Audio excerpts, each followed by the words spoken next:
In 1983, two couples, Jerry and Sharon G. and George and Eva E., went on a float trip down the Applegate River in the southwest of Oregon.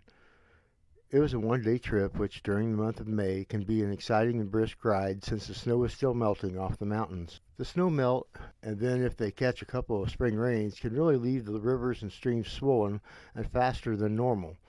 It is great for floating the smaller, tamer rivers and streams because it can turn a semi-boring ride into one that is quite refreshing and brisk, without it being such a strong or powerful current that the serious risk becomes a consideration. As such, the two couples thought that it would be fun to go boating down the Applegate that time of year. They had plans to get out where the Applegate connects to the Rogue, or whatever location near the end of the Applegate that provided opportunity for getting boats out of the water before they ended up in the Rogue River, which is much faster. The focus of this story is on the Applegate further back up a considerable ways. It was in the afternoon, not long after the two couples had stopped and had their lunch. The first boat to come around the corner and see what was waiting ahead for them was Sharon and Jerry. When they saw what was ahead of them standing in the middle of that strong current, they wanted to stop, but the simple truth of the matter was that by the time they would have got their boat over to the one side of the river, they would have basically been getting out of the river at the exact point where they did not want to get out of the river. George and Eva came right behind them, and they also did not want to go further down the river to where that thing was standing waist deep in the water and was not showing any signs of struggle to hold that spot. Both couples knew as soon as they saw it that it was not a human, because nobody except maybe a person built like a defensive lineman could have stood there in the current like that and not been showing signs of struggle to hold their spot. It was obviously a Sasquatch. There was a huge problem because in just a few short seconds the current was going to take them right by the huge creature, which was obviously a female by the breasts on the creature. It didn't take a rocket scientist to figure out what she was doing. She had two young, which were quite a ways up in one of the trees which hung over the water. Mom was teaching how to climb, and she chose a spot where if the kids fell they would land in the water as opposed to the hard ground, if she had taught them to climb a tree in a spot where the ground broke their fall. That was the problem in a nutshell. George, Eva, Jerry, and Sharon were going to float past a mother Sasquatch who was there protecting her young while teaching them to climb. And there seemed to be no escape from the coming circumstance. The mother Sasquatch saw them come around the bend, and she, much like the two couples, could see the inevitable outcome, which immediately caused the mother Sasquatch to butch up. She had been facing the side of the river which the kids were climbing trees. Upon the arrival of the two couples on their two separate floats, the mother Sasquatch turned her body so she was facing the direction the couples were coming from, and she did not look happy.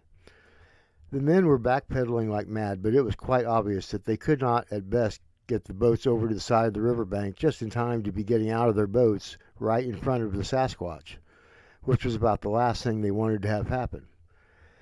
If they went to the side opposite the side of the baby Sasquatches were climbing the trees, it would be for all intents purposes be setting them up so that they were at the back of the mother Sasquatch, and it didn't take a rocket scientist to figure out that was not where you wanted to be when a mother Sasquatch was protecting her babies.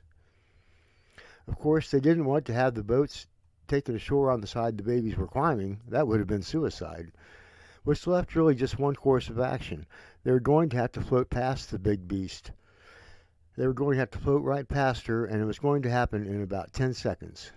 There was simply nothing anybody could do that would make the situation any better. Things did, however, have all the ingredients for things to go bad. Really bad. The big beast only had to reach out and grab hold of the boat, and there was not a thing any of them could do. Once the boat was capsized, they would have the opportunity to swim for it, which was what the men were quickly telling the women they had to do if the boat was tipped over. They were to swim under the water to the opposite side of the river of where the babies were climbing. George said, "Use the current to help you swim past the creature. Don't concentrate on getting to the shore right away. She won't want to leave the babies. Our best chance, if the boats are capsized, is to swim with the current. Let it first get you past the creature and as far downstream as you can go before you have to surface. At the same time, however, be moving so you are going to be able to exit the river on the far side of the river bank from where the babies are located. And ladies, I suggest you start talking lady talk and express how cute the babies are. Keep your voices loving and sentimental and absolutely no threatening tones. Give the best, oh, aren't they just darling speeches you ever gave. Let her know that you have nothing but admiration and respect for her children and for the big beast. And then Jerry added, and we'll just stay completely quiet and demure. Get a smile on your face because here we go. And he finished his sentence in a whisper. The two men guided the boat so they would give the Sasquatch as much of a wide berth as was possible without having the boats accidentally get too far over and catch on something, causing the boats to go sideways, which would have basically caused the end of the boat, which was not next to the riverbank, to be carried out so it would possibly run right into the creature. They wanted to slide past the Sasquatch with no trouble whatsoever. Of course, if the creature decided to simply reach out, she could grab the boats, and it was going to be close. Sasquatches take up a lot of space. She seemed like a concrete pillar standing against that current the way she did. George offered a last-minute piece of advice under his breath and without looking up at the Sasquatch. I shouldn't need to tell anybody, but keep your hands in the boat and try to stay in the middle of the boat. Don't try to move away from the creature in the confines of the boat. You can't get away, so don't try. Lower your eyes and do not make eye contact as we pass. The women began to go into their lady talk. They gushed and without looking the beast in the eyes told her what beautiful children she had and how smart they thought she was as a mother to be clever enough to have found a safe way to teach her children how to do a dangerous act. Well, thank God for the women. It all went perfect. The lady started in, and after mentioning how smart the mother had been to find that safe means for teaching her children something which was a skill they absolutely had to master, which then the lady started talking about the time they had to teach their kids how to do something, and blah, blah, blah, which led to the next story about the time she had to do blah, blah, blah. And while all this was happening, the men just kept their heads down and focused on making sure the boats got past the big beast without any sort of physical resistance due to bad boating. Naturally, their hearts were in their throats as they held their breath while their boats floated past an intelligent creature which was capable of ripping them all to small pieces in a response to protect her babies from an invasion which was unavoidable. While talking like gossipy gooses, the ladies were actually thinking of their children. On the surface, they were as light-hearted and friendly as Charity without its hand out taking a check, but underneath they were realizing they were passing, or hoping to pass, one of the most dangerous moments any of them would ever experience.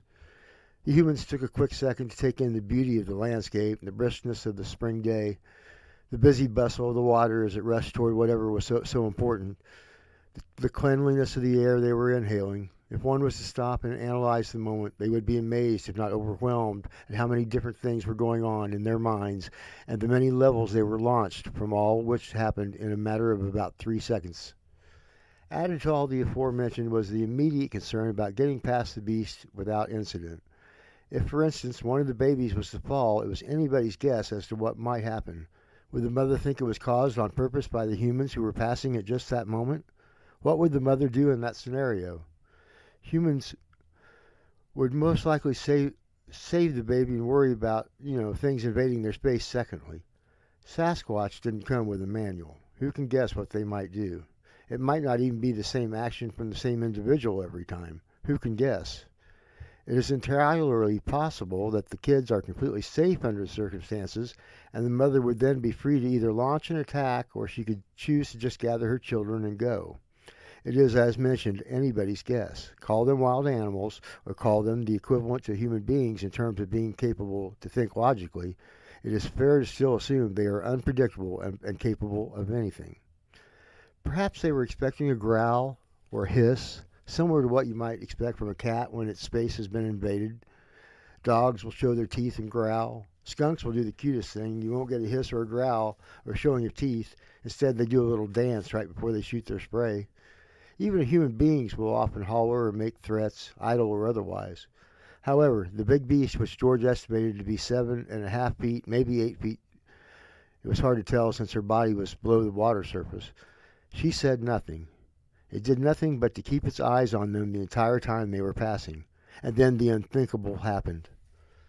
It was so surreal that if there had been a record playing a hallelujah song that stopped by scratching the vinyl, it would have fit perfectly in with this situation. One of the babies lost his balance or hold on the tree, probably because it was looking at the boat which was passing by. As it fell, the little guy or girl let out a scream. That was when a lot of things all happened at one time. The men began to paddle like the devil was coming after them on a speedboat. The baby Sasquatch, as mentioned, let go a scream which proved they have a future in opera if they have ever decided to go that route. The ladies in the boat stopped their pleasant talk and waited to see what would happen next. Really, the only one that remained calm in the entire matter was the mother Sasquatch. She quickly moved through the strong current to a position where she was easily able to gather in her falling child. Then, naturally, she turned her attention back to the passing boats to ensure they provided no threat to her only concerns, which were her children. The boats passed without incident. The mother Sasquatch motioned for her other child, who was then seen jumping from his perch up in the tree and falling down to where his mother again easily caught him or her, and then the mamma and her little ones climbed out of the stream and disappeared into the forest, while the humans watched as the water's current forced them to arrive out of sight of the incredible scene they had just been a part of to happen. It was an event which words probably cannot truly describe. The feelings of having faced a very real life-endangering circumstance, and having not only survived, but left feeling thrived. To experience all the emotions and the adrenaline and so many thoughts all racing through your mind, while at the same time it is working on another level which is focused intently on your physical survival. And then during this incredible experience on its own right, to also take in the power of the love involved and the care shown for the baby's welfare and the amount of self-control which it must have taken on the part of the mother Sasquatch to not simply assure the safety of her children, because she easily and clearly had the physical strength to do just that in this case, but to also show a reasonable amount of tolerance for a situation that any reasonable thinking creature could have assessed and therefore chose to not take action, was an event which, as stated, words will fail to ever convey the moment. It was a beautiful thing, and after they were clear of the danger, the two couples literally cheered with joy for having lived such an experience. It is an amazing distance which can be traveled in such a short time when the stars line up just right. This was exactly one of those times which you can walk away from feeling like maybe mankind does have a chance. Thanks for listening. Please like and subscribe. Godspeed to all.